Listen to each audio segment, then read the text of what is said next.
మలయాళ చిత్ర పరిశ్రమలో casting couch సంస్కృతి పెరిగిపోయిందా? Cinema లేదా సీరియల్లో అవకాశం కావాలంటే పక్కనెక్కాల్సిందేనా? జస్టిస్ హేమ కమిటీ రిపోర్ట్ ఏం చెబుతోంది? ఆ రిపోర్టును కేరళ ముఖ్యమంత్రి ఎందుకు సీరియస్ గా తీసుకుంటారన్నారు?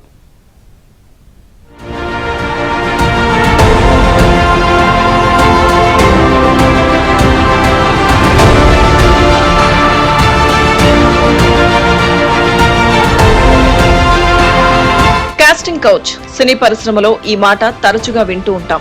ఫిల్మ్స్ లో అవకాశాలు రావాలంటే కాంప్రమైజ్ కాక తప్పని పరిస్థితి. అన్ని భాషల ఫిల్మ్ ఇండస్ట్రీలను ఈ విష సంస్కృతి కుదిపేసింది.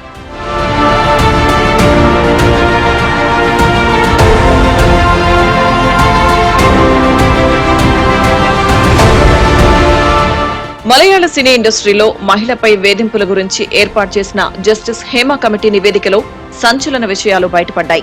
2017లో నటి భావనపై కారులో లైంగిక దాడి సంచలనంగా మారింది. ఆమెను కారులో తిప్పుతూ దుండగులు అఘాయిత్యానికి పాల్పడ్డారు. ఈ కేసులో కీలక నిందితుడిగా స్టార్ హీరో దిలీప్ ఉన్నాడు.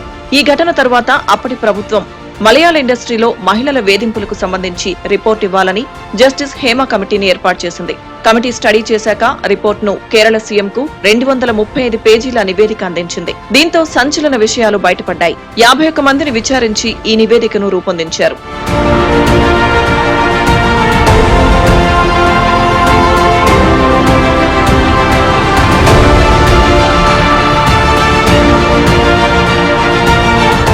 బాలీవుడ్ లో మహిళలపై వేధింపులు, దోపిడీ, అసభ్యంగా ప్రవర్తించడం సర్వసాధారణంగా మారిందని నివేదికలో వెల్లడైంది. బాలీవుడ్ ను క్రిమినల్ గ్యాంగ్స్ నియంత్రిస్తున్నాయని తేలింది. తమకు లొంగని మహిళల్ని వేధిస్తున్నారని కొంతమంది నిర్మాతలు, దర్శకులు, నటులు, ప్రొడక్షన్ కంట్రోలర్లతో కూడిన గ్యాంగ్ ఇలాంటి అకృత్యాలకు తెగబడుతోందని కమిటీ ఆరోపించింది.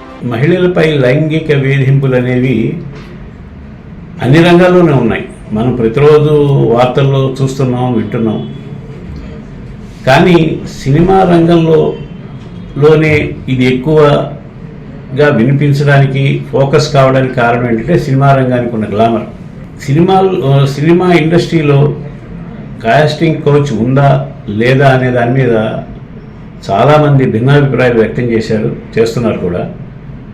రమ్యకృష్ణ, అనుష్క వంటి పెద్ద హీరోయిన్లు కూడా కాస్టింగ్ కోచ్ ఉందని ఒప్పుకుంటూ దానికి తాను దూరంగా ఉన్నానని కూడా చాలా సందర్భాల్లో చెప్పారు.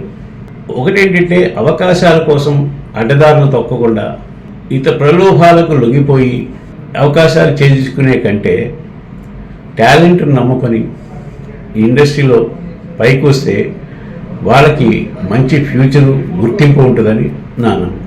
అవకాశాల కోసం రాజీ పడుతున్న మహిళలకు కోడ్ నేమ్స్ పెడుతున్నారని, లొంగని వారిని ఇండస్ట్రీకి దూరం చేస్తున్నారని నివేదిక పేర్కొంది. అంతేకాదు, ఇండస్ట్రీకి పరిచయం చేస్తామంటూ అందమైన అమ్మాయిలను ట్రాప్ చేస్తున్నారు మరికొంతమంది. అంటే బాలీవుడ్ లో కాలు పెట్టడానికి ముందే వేధింపులు మొదలవుతున్నాయన్నమాట.